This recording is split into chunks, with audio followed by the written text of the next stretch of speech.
মঙ্গলবাৰে নিশা 10:30 বজাত টিএমপিকেৰ উদ্যোগত 4দিনীয়া বৰ্ণাঢ্য কাৰ্যসূচীৰ ব্ৰহ্মপুত্ৰৰ উত্তৰ পাৰে কাৰেং চাপৰিৰ বিশাল বালিচৰত অনুষ্ঠিত হৈ থকা 9ম সংখ্যক মিচিং যুৱ মহোৎসৱৰ মুকলি সভাত বিশিষ্ট অতিথি হিচাপে উপস্থিত অসম জাতীয়তাবাদী যুৱ ছাত্ৰ পৰিষদৰ কেন্দ্ৰীয় সাধাৰণ সম্পাদক ৰাতুল বৰগোহাঁই সহ বহুকেইজন খ্যাত প্ৰখ্যাত জাতীয় সংগঠনৰ নেতৃবৰ্গৰ।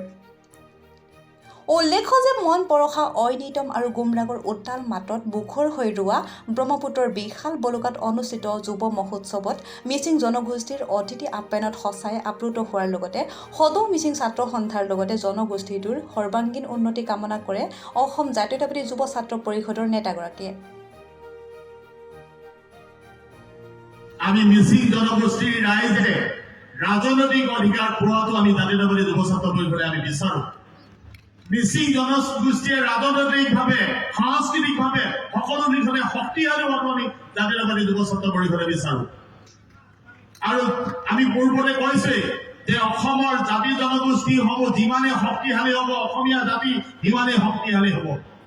আৰু ইয়াৰ মাজতে আমি অসম জাতীয়তাবাদী যুৱ ছাত্ৰ পৰিষদে আমি বিশ্বাস কৰো যে আমি অসমীয়া জাতিয়ে যদি আমি সাংবিধানিকভাৱে যদি আমি সুৰক্ষা পাব লাগে তেতিয়াহ'লে কিন্তু অসমত ইনাৰলাইন পাৰ্মিটৰ ব্যৱস্থাটো অতিকে প্ৰয়োজন আছে। অসম এখন জনজাতি প্ৰধান ৰাজ্য।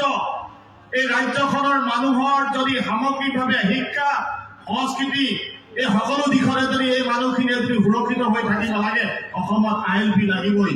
এই ILP ব্যৱস্থাটো আজি নতুন ব্যৱস্থা নহয়, ই এটা সাংবিধানিক ব্যৱস্থা। ভাৰতবৰ্ষ যেতিয়া ব্ৰিটিছৰ অধীনত আছিল eastern Bengal frontier regulation act 1873 মৰ্মে অসমৰ কেইবাখনো জিলাত সেই সময়ৰ অবিভক্ত শিৱসাগৰ, নগাঁও, যোৰহাট, গোৱালপাৰা আৰু সেই সময়ৰ নগাপাহাৰ বৰ্তমানৰ নগালেণ্ড, সেই সময়ৰ লোচাৰ পৰ্বত জিলা বৰ্তমানৰ মিজোৰাম, সেই সময়ৰ নেফা বৰ্তমানৰ অৰুণাচল প্ৰদেশত ইনাৰলাইন পাৰ্মিটৰ ব্যৱস্থা আছিল। ভাৰতবৰ্ষ স্বাধীন হ'ল।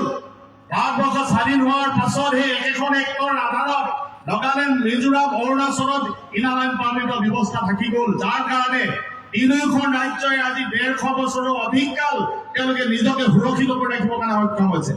কিন্তু আমি অসম এনেকুৱা এখন ৰাজ্য হ'লগৈ ভাৰতবৰ্ষৰ যিকোনো এখন ৰাজ্যৰ লগতে বৰ্ষী দেশৰ মানুহো আহি ইয়াতে নিজাজিকৈ থাকিব পৰা এটা ব্যৱস্থা হ'ল। আৰু সেইকাৰণে আমি জাতীয়তাবাদী যুৱ ছাত্ৰ পৰিষদে আমি ইনাৰলাইন পাৰ্মিটৰ ব্যৱস্থা দাবী উত্থাপন কৰি আহিছো। আহি থকা দিনত টিএমপিকেৰ লগতে সমগ্ৰ মিচিং জনগোষ্ঠী সকলো ৰাইজৰ আমি ইয়াৰ পৰা আমি সহযোগিতা বিচাৰিছো, আশীৰ্বাদ বিচাৰিছো যাতে জাতিটোৰ হকে অসমীয়া জাতিটো শক্তিশালী কৰিবৰ কাৰণে আপোনালোকৰ লগত একত্ৰিতভাৱে আমি খোজত পিলাই আমি আগবাঢ়িব পাৰো। তাৰ কাৰণে আমি আপোনালোকৰ পৰা শুভেচ্ছা বিচাৰিছো, আশীৰ্বাদ বিচাৰিছো আৰু পুনৰবাৰ টিএমপিকে আমি আন্তৰিকতাৰে ধন্যবাদ জনাই ইয়াত উপস্থিত থকা সকলো মানুহকে পূৰ্ণৰ শ্ৰদ্ধা জনাই আমাৰ বক্তব্যখিনি আমি সামৰি মাৰিছো। ধন্যবাদ। জয়